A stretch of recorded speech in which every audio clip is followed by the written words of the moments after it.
Now, I don't know if you guys remember, but I think you both were at this game. It was the Golden Knights' first season, and it was Vegas' first game at Edmonton, against the Oilers, period. But the Golden Knights were down to their fourth and fifth string goalies for their game in Rogers Place, and it was in mid-November 2017. It was Maxime Lagacé who started that game, and the Oilers had lit him up for 7 goals. And then halfway through the third period, they decided to put the backup Dylan in. Ferguson. That's right. Dylan Ferguson played almost half a period and let in a goal. The Oilers won that game 8-2. It was the kind of situation that every team doesn't want to be in, where you lose not only your starting goalie, but your backup goalie, and have to start calling guys up from the farm. Edmonton isn't, I would say, not that far away from where Vegas was back then 3 seasons ago. The Oilers obviously have Koskinen doing all the starting right now. And that's all well and fine because the Oilers don't play any more back-to-back games until the end of the month. But Mike Smith is the 1A, or however you want to term Koskinen and Smith. Smith is injured. He's on long-term injured reserve. The Oilers had to call up Stuart Skinner, or not really, the AHL hasn't started their season yet, but Skinner would otherwise be down in Bakersfield.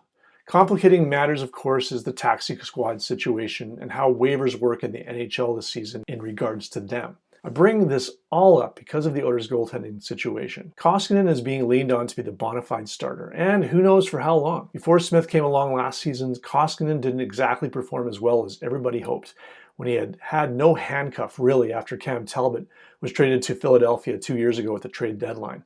He had Anthony Stolarz as backup for 20-odd games, with Stolarz making a couple of starts. And that's the worry about Mikko Koskinen with no Mike Smith. There's no proven NHLer behind him. Are you concerned about the goaltending situation moving forward, though? I think you have to be. You're one injury from Koskinen away from being down to your third string goaltender who's never played a game in the NHL.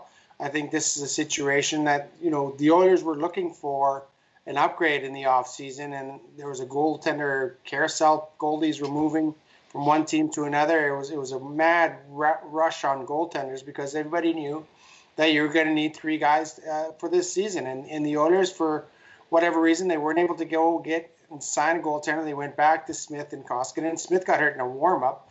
He's out for long-term, at least 2 weeks. So now you're really an injury away from a third-string goaltender, and you're not going to win many games with Stuart Skinner because he hasn't played any games in the NHL. He's just not ready, and I think the Oilers have to be very, very concerned here, and I know that Ken Holland's beating the bushes trying to find himself a goaltender, but there's just not a lot of them out there because when every team needs 3, that just takes away from that goaltender pool. And so I think this is something that the Oilers should be very concerned with. I think he covered his bases in the summer by signing Forsberg, thinking, okay, at least I got a guy who played 50 games in the NHL in case something happens.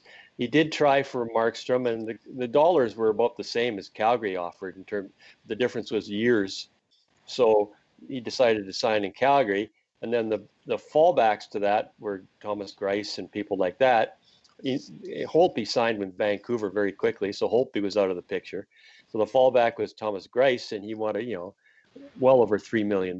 So, he's already paying one guy 4.5, and I don't think he wanted to pay 3.5 for somebody else. So, the offshoot is they got Mike Smith back, and Ken Holland says he's out at least 12 games, 24 days, 12 games. So he's out till February anyway, I would suspect. So I don't know if we'll see Stuart Skinner or Groesnick until they have the back-to-back at the end of the month. Groesnick's got a quarantine for coming from California. So it isn't an ideal situation. The goaltending, they have no choice. They just got to keep playing Koskinen in every game, and they are benefiting from the fact that on this road trip, there's a day between all the games.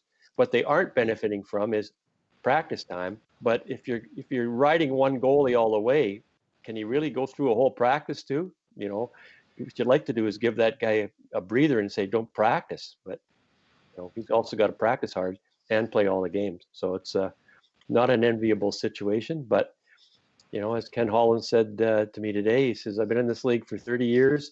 There's lots of curveballs thrown at you, and there's not much I can do about it. And it's not like you can just go trade for somebody else's goalie either, because you have to trade for a goalie in Canada because he'd have to cross the border. And then even the goalie you trade for in Canada has got to quarantine for a week.